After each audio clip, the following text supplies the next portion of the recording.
Yeah. Okay. You know, I told you that coming up later, we're going to meet this IT guru, man. I mean, you know, whenever I meet people that I am thrilled and I'm in awe of, I call them, well, if you're a man, I simply call Charlie, this is a man to respect. Show some love, man. And my next guest coming, I guess that's the best description I can give him. He's a man to respect, you know. You know, the United Nations agency has the United Nations has an agency for IT and telecom stuff like that. It's called the ITU, International Telecom Union. And they had a competition, 176 companies. That was a short list. The short list was 176 companies. And guess who's won? It was won by a Ghanaian company. And I'm going to be talking, I have the honor to be talking to the CEO who also won the best CEO for that award. Put your hands together. Let us welcome Nana Osei Afrifa.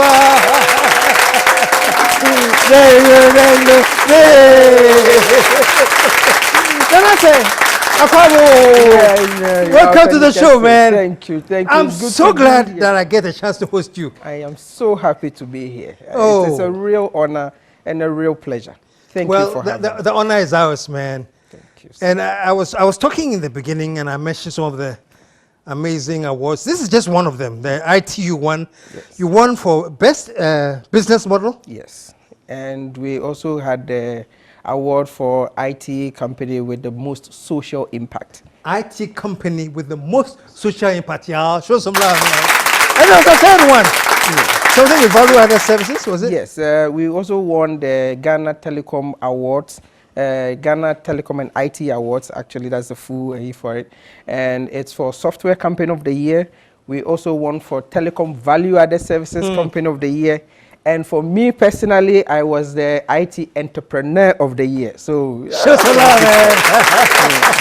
Well, congrats, man. You know, my good friend, our common friend, you know, and Emil told me, and it's a case, we were discussing, I said, oh, I haven't hosted him. He says, no, you have to host him. So I charged my producer, let's find this young gentleman and let's have a chat with him. And then I went to read a little bit about stuff you were doing, and I'm very, very impressed. You went to tech? Yes, I was in tech from 2001 to 2005. Actually, that's where Vokacom began. Oh, it began when you were in school? Yes, I started as a student entrepreneur, writing software, small pieces of software, doing some good business from 2002 all the way to 2005, and then the rest of the company continues as it is today. So while in school, as a student, and of course you're studying computer science, that's you have correct, a BSc in computer science. That's correct, yes. At what point did this whole entrepreneurship kick in? What pushed it? It's always been there. I mean, I've always loved running businesses. And above all, I've loved making money. I don't know why. I like to make money. I don't like the stress of not being able to do what I want to do.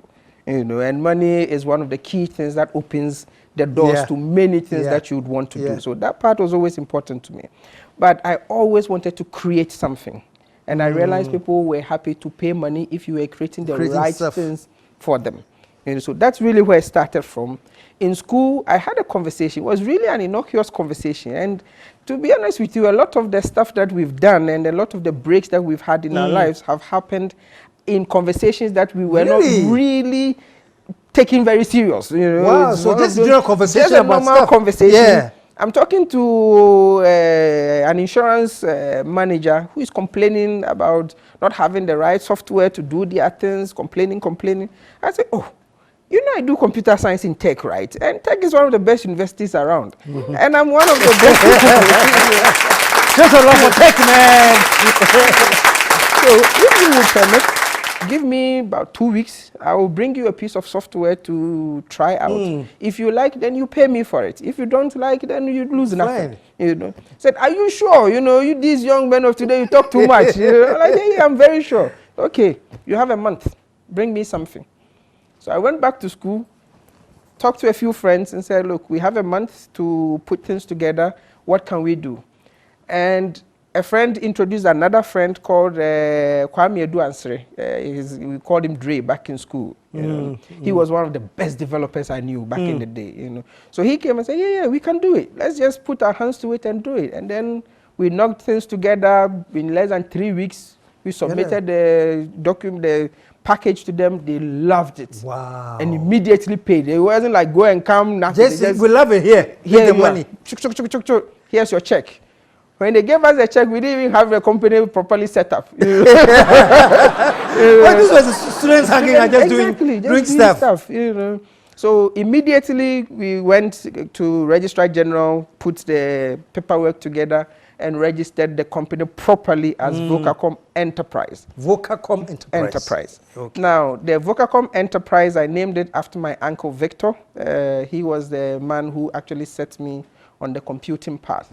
Oh. When I finished secondary school, my father wanted me to be a doctor. And I didn't want to be a doctor. I wanted to work in computers. And became a big fight. So my uncle, who was visiting, came and said, what is the fuss about? I want to do computer. My father wants me to become a doctor. And he said, if you want to do computer, then go do computer. In fact, I'll buy you a computer if you really want to do it. Oh. So he bought you your first bought computer? me my first computer. And so we named the company after Victor's computer. So it's Victor Osei Afrifa computer. That's what Vokacom is. That's what Vokacom is. Does he know?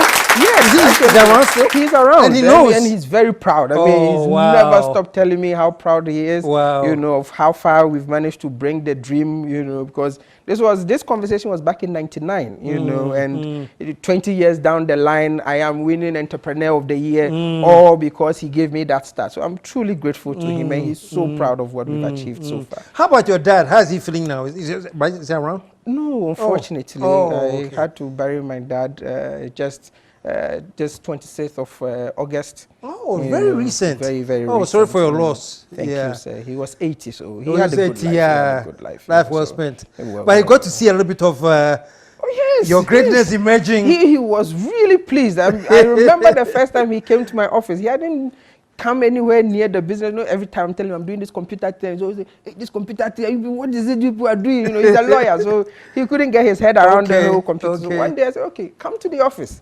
Okay. So he comes and it's a big building with so many people, like, whoa. Hey, what's up,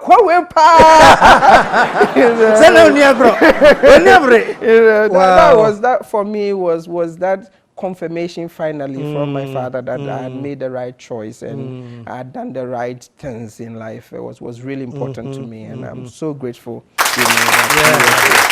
That is fantastic. That's fantastic. So you got this insurance gig, yes, and that's but you want to more. What else did you? So we kept building more and more database-related, software for many companies, and it was really a student thing. So I had a number of my friends, with Dre and a few other people. We kept building, and people kept paying. At our peak, we were making at that time $1,500 a month. A month. Think about it. Even in today's terms, as a student entrepreneur. Yes. So imagine, that was the peak of our power. We were on top of the world. We weren't afraid of anybody. We could do everything. But like all humorous things, whatever goes up has to come down. So when did you get your first reality check and realize? 2005 was really in August of 2005 was when I had my first reality check.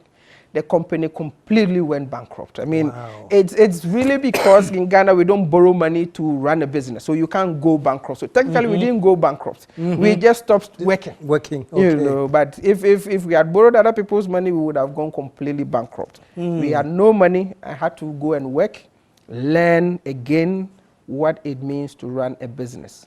Fortunately, at the time, I had applied to then Space Phone, which has now become MTN, to come and work over there.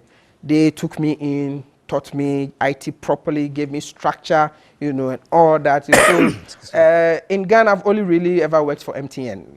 That's the company I've done a lot of my work for, and I'm truly grateful to have done a lot of work with them. And right now, as I am speaking, MTN is my biggest client, so it's gone full circle, where I serve. So you work with them? Exactly. And now they are your biggest clients? Exactly. So, so you work with them and now they are your biggest clients? Yes, and I'm really proud of the relationship.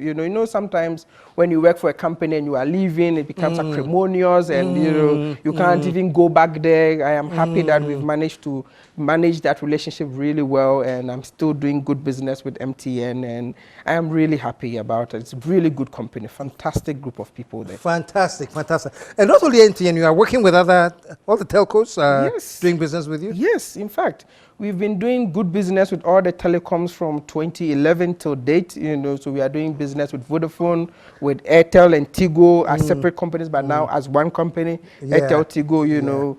Outside of telecoms, we are also doing a lot of business with some of the banks. But my single and my proudest contract is with Fiesta Royal Hotel.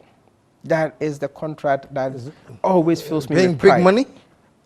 It's the biggest contract I had back in 2012. Wow. The biggest contract I had in 2012. In 2012? In 2012, that was my biggest contract. And it was an incredible 5,000 Ghana cedis a year. Really? 5,000 Ghana cedis a year. This is how far we have come. Wow. In 2012, the biggest contract I had on my books was 5,000 Ghana cedis a year. And I still take 5,000 Ghana cedis a year from Fiesta Royal, and I still do the work myself. I go there to do the work. I go there to pick up the check. I go there to answer all their problems, everything. I manage that account personally, even though it is 5,000 cedis a year. Because they give you a first break. Why? What's the reason for that? This really teach me humility.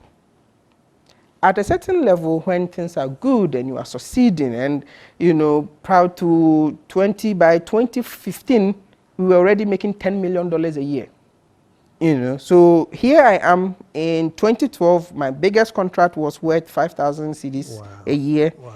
3 years down the line, I was making 10 million USD, not even Ghana cedis, in a year. But in 2012, that was the biggest contract I had. And I remember how proud I was when I had that contract. So it's sort of like you have a sentimental bond really with them? Sentimental bond with Fiesta. Because they gave me that space and gave me that trust and gave me that confidence that I was capable of still delivering. And I've never taken it for granted.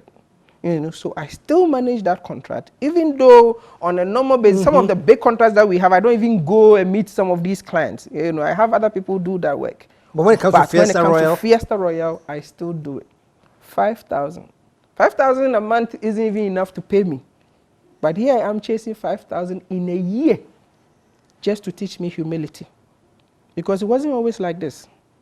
We weren't always rich and powerful and all over the place. We weren't. There was a time when even the next rent was a big issue. And this is a country where we pay 2 years advance. And so it is always important, no matter how far we go, no matter how much we travel, to constantly remember that we came from somewhere. We had real humble beginnings. And it is important that we stay true to our values. Really? And stay true to our humility. That for me is always so important. Now let me ask something, and I understand and I appreciate where you're coming from in terms of being grounded, never to forget where you started. But after all these years with them, have they approached you and says, come on now, let's double it, let's triple it, and you have said no, or they too, they are very happy that also we just had the efforts? It's a bit of both. I am happy to take the 5,000 until there's nothing more to take. I am happy. Wow. Because it is important to always remember those who were good to you at a time when things were not so rosy. Now I am in a position where I can say, what is the point in having a 5,000 cedi contract? Right now, as a company, since 2015, if you bring us any IT contract that isn't worth 100,000 cedis plus, we don't even look at it. But we still take it. We still do this work. It's not we. I still do that work. I put personally service that account. Wow. Because it is important that personally I stay humble. Because I am at that position where if I'm not careful, I will very quickly get out of control. It is good. So making a conscious effort to stay grounded. To stay grounded. Never to forget. Never to forget. I like Which good is things. very easy to happen. You quickly forget so and you move on. I like being humble. I like good things. I'm wearing a Bromo suit. This is a $2,000 suit. I like good things. It's not like you can't. It's not like you need the 5,000 at all. You don't even need it at all. Wow. But I need the lesson that it teaches me to stay grounded, to remain humble, to treat people nicely, and not to let it get into my head that I am the entrepreneur of the year, and so I can do whatever I want. I shouldn't. Because there were human beings first before the money came. And in the end, no amount of money can save me. Nothing. I came empty-handed, I'm going to leave empty-handed. And so I need to be grateful and humble always. Okay, folks out there, if there's anybody that needs a 5,000, can you call this number after the show? I'm lying. Come on for my bro. What's on pair?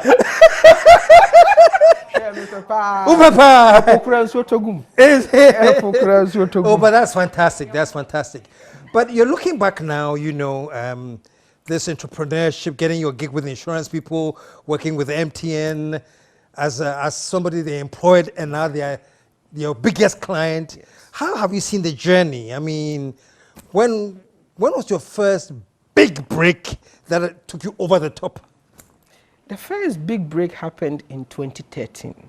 So from 2012, I mean, I'm managing this 5,000 contract. I'm doing some work at MTN. You know, I'm trying to get my company up and running, doing software gigs all over the place.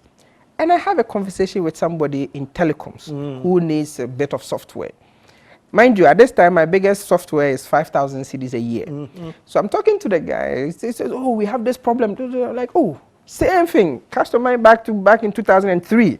I'm having a similar type conversation. You know, very innocuous. The person is just complaining. And I say, oh, you want software? We can build you a software. We are one of the best software people around. You know. And he says, okay, are you sure you can do this? Yes, I can. How much do you want for it? And I say 50,000. Honestly, I just said it. You just said it? I just said it. I didn't think anything was going to come of it. I just said it. So from your nice little 5,000, my next thing was 50,000. And he said, are you sure you can do it? I'm like, yes. Okay. Go and bring it. Wow. I was shocked. At that point, were you saying, I wish I had 660? I couldn't believe it. Somebody's willing to pay 50,000 cedis for a piece of software? Oh, wow. So immediately I gathered my friends. You know, guys, we have this gig. Let's go. Within a month, it was ready. I brought it to him. He was so excited about it. He took it away, recommended me to another person in telecoms again. So this second person comes and says, okay, I hear you managed to do this. I also want that same piece of software. But this time what he wanted was a constant revenue generating software. So I said, okay, this time I won't charge you for it, but I want a share of the revenue this software is going to generate. Wow, wow, wow. And he said, are you sure? You know, most people need money. Yeah. Well, I said, no, I'll do it. I'll do it. Be a part of the revenue, exactly. Share in the revenue. Exactly. If you take me, then I'll do it. And he said, no problem. And that was it.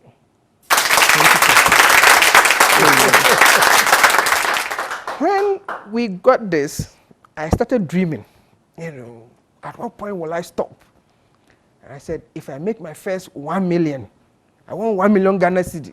I'll put it in treasury bills. It will make me 24% per annum. I'm making 240,000 cedis a year. Yeah. That's 20,000 cedis a month. I'm good. That's it. Once I hit that level, I'm not doing anything anymore. In fact, I didn't even realize when I clocked the first million because it came so quickly. Wow. It took me nearly 6 months to think back and say, hang on, we have more than $1 million there. Why am I still doing this thing? And from there, we never looked back. You know, so 2013, 2014. In 2014, I hired a woman, one of my best employees, called Nimomi. Now, up until this time, we don't have an office. So I'm running the whole thing remotely. You know, I've made $1 million, but I'm still running a remote office. You know, everybody has a laptop. We sit in our houses. We do the work, and we move on. So Nimomi comes and says, Nana, I've worked for you for the last 6 months. I'm happy you pay me well. But every day I wake up and tell my husband I'm going to work, I sit in our hall and work. And I can't do that anymore. I want to be in an office. I want to be in an office. So get me an office. Otherwise, you won't have me as an employee for too long. That was what inspired our office. Really? You know, having the right people around is always important. And this was one of those really important moments in my life that established Vokacom as a proper company.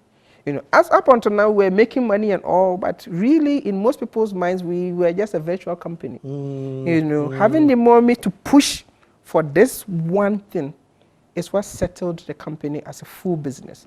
So immediately I ordered, okay, let's get an office in Dansoman. The mommy wants to work, let's her come and work. You know, so why Dansoman? I grew up at McCarthy Hill. Okay. And when I left the nest, which is my father's house, my first rental was in Dansoman. So I decided, you are bonded with Dansoman. I'm just bonded. I love Dansoman. It's a really cool place. People are very nice. There's a true sense of community, much like what we were getting back in my days in Kumasi. You know, so I really enjoy that community in Dansoman. This is the reason I live in Dansoman. I rented my first house in Dansoman. I built my house in Dansoman, and I have my office in Dansoman. Shows a lot for DC, man. Wow. You know. So your office is in Dansoman now. You know, we have a full office in Dansoman, and we've had it there since 2014. You know, and as the numbers grew, we had to move because we hired a smaller office. So we had to move into a bigger office. In 2016, we moved into a much bigger office that we've been in till date. And how many workers do you have? We have 60 people. 60 people. Yes, fantastic. Who are working with us. You know, and it's been a lot of fun having people around. I mean, I didn't know it was that exciting. You know, I mean, all along, I'm a loner. You know, I'm stuck in my room. I meet people once in a while. We do work and then we move on. But having that many people there in one place is proved to be very, very good. You know, it's been fantastic. The innovations have churned over and over. You know, the company has grown, you know, to an extent, and it's also inspired me to share the wealth with my people as well. You know, we are a company that chills a lot. You know, so we don't just work and nothing else. You work hard and you play hard. We play hard. You know, this is a company that makes 10 million in a year. We are 60 people.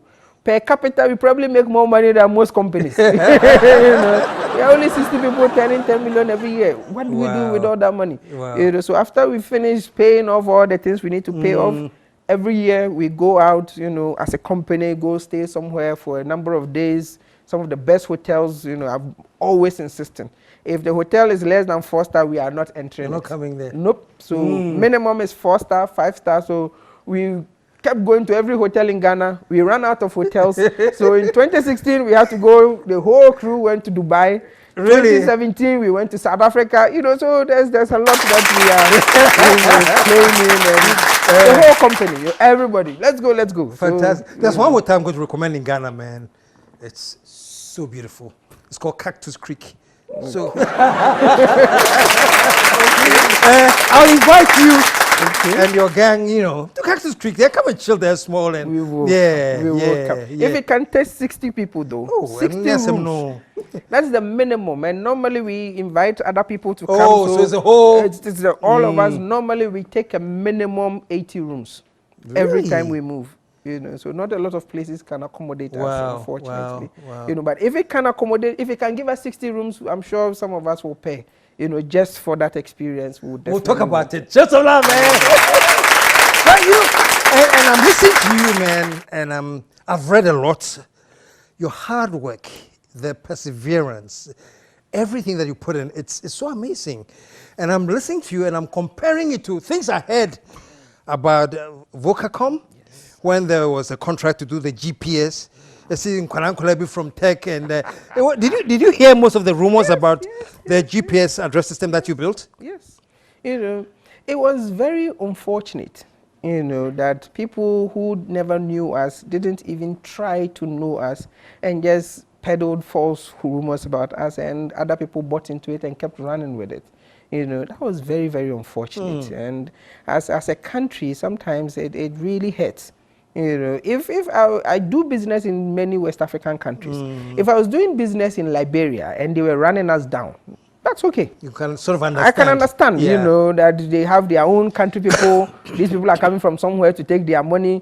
If I'm doing business in Nigeria and they are running us down, it's understandable. But when a Ghanaian is doing business in Ghana for Ghanaians, a business that we couldn't even tell was good, it had to take the UN to tell everybody that this is one of the best things happening in the world at the moment.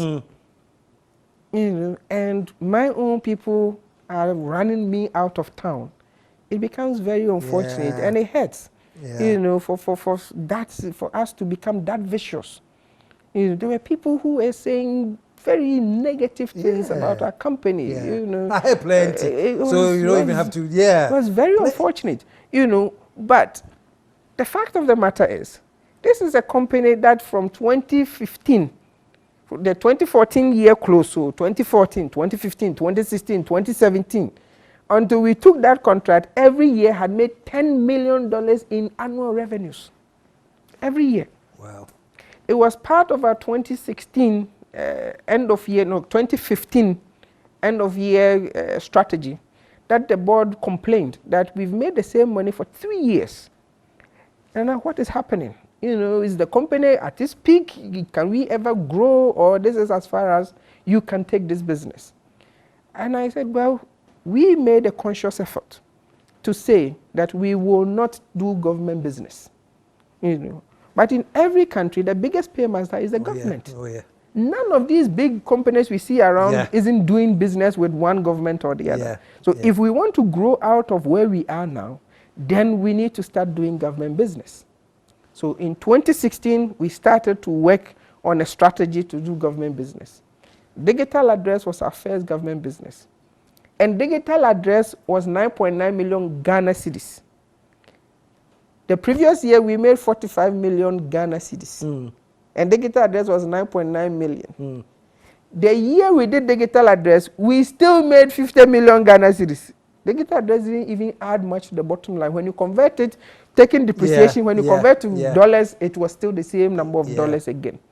You know, because we had to spend so much energy correcting the falsehoods that people were peddling about our company. I'm an IT guy. Software. How many software people in this country make $1 million in a year? And we had made it consistently for 4 years up until getting the contract. Wow. And we still had people say we were some bunch of small boys. Yeah, small boys were from tech. But to be fair, it wasn't a bad thing. It wasn't all bad. Truly, we are small boys. Yes. I am still a small boy. And you are from tech. And I'm from tech. And I've made good money. Yes. And I've run a company that has been persistent. IT companies don't last very long in this country. It is one of the reasons I have a lot of respect for Alex Biram, the CEO for Haptel. You know, he is one of the people I have a lot of respect for because he, like me, is running an IT company that is persistent and making good numbers. You know, he's probably the only one I have around in this country at the moment, you know, who inspires me, you know, and I think the feeling is mutual. And he is one of the few people around who is a rival and competing with me and at the same time working with me and inspiring me to get better and do well. Showing some love, man. That's good. That's good. But that's what we need. Exactly. Fantastic. Fantastic. You know, so on that, I am happy. You know, and out of all of it, what happened with all the noise is there's nothing called bad press. That's how the PR people say. All press is good press. Press is good press. As long as we are in the news, it's good. You know, and GhanaPostGPS has benefited as a result of all the talk that came out of it. You know, we have spent a lot of energy building, tweaking, making changes. The platform itself has had a lot of people using, you know, so there's a lot of good that has come out of it. And many people, awareness amongst many people on the GhanaPostGPS has grown.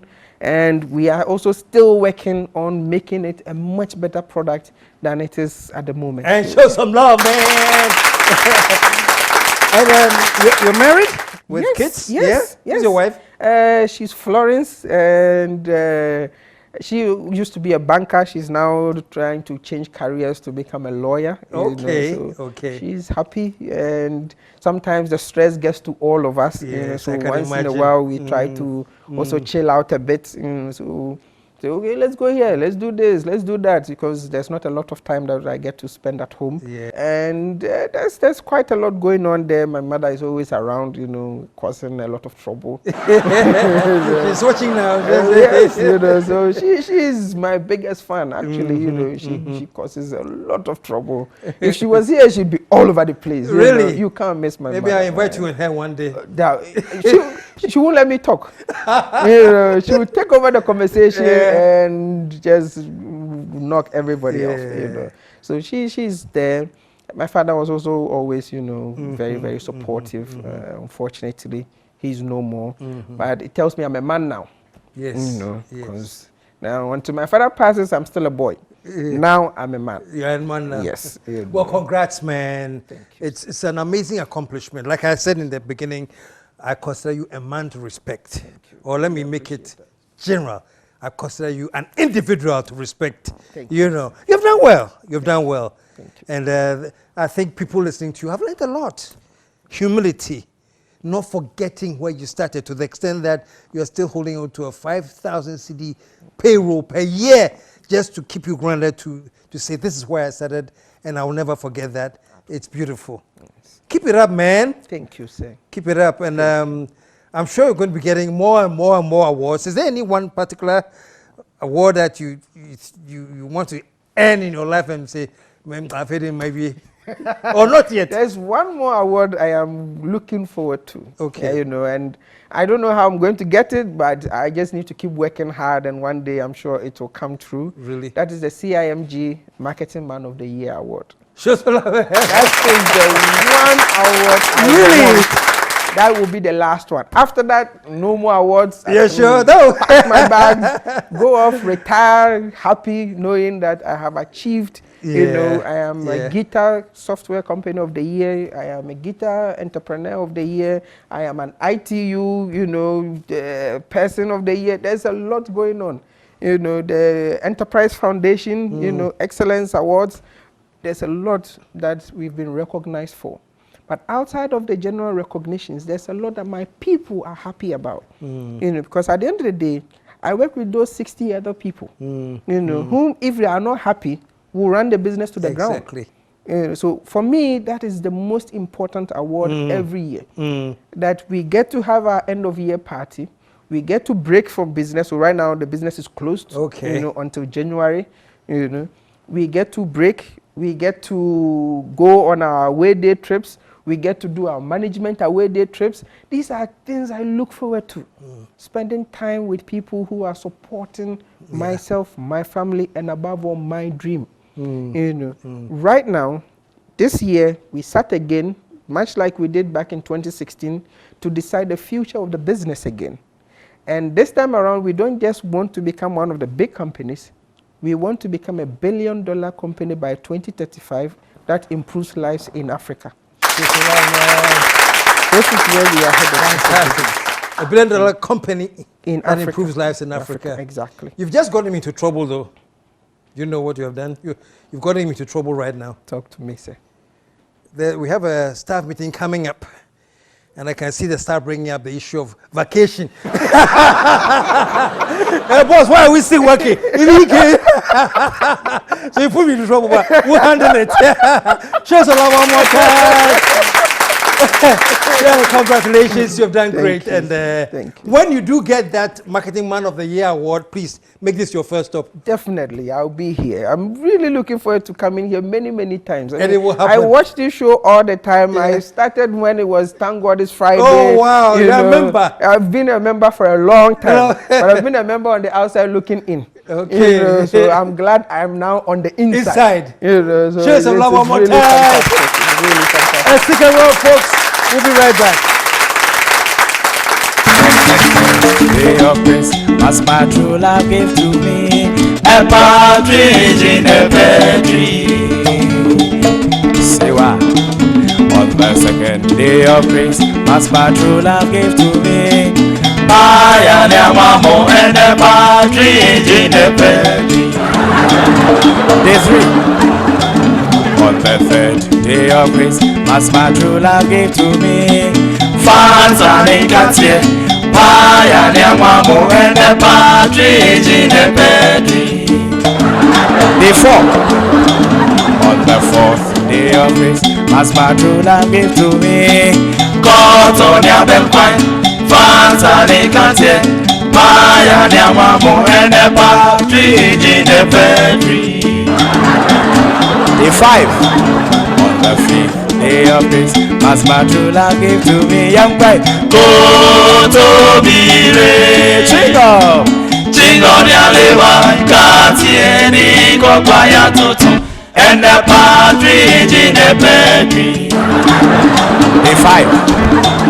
On the 5th day of grace, as my true love gave to me. Young boy, go to be rich. Jingle. Jingle Yalewa, Katieni, Kopaya Tutu, and the partridge in the bedry. Day 5 every year.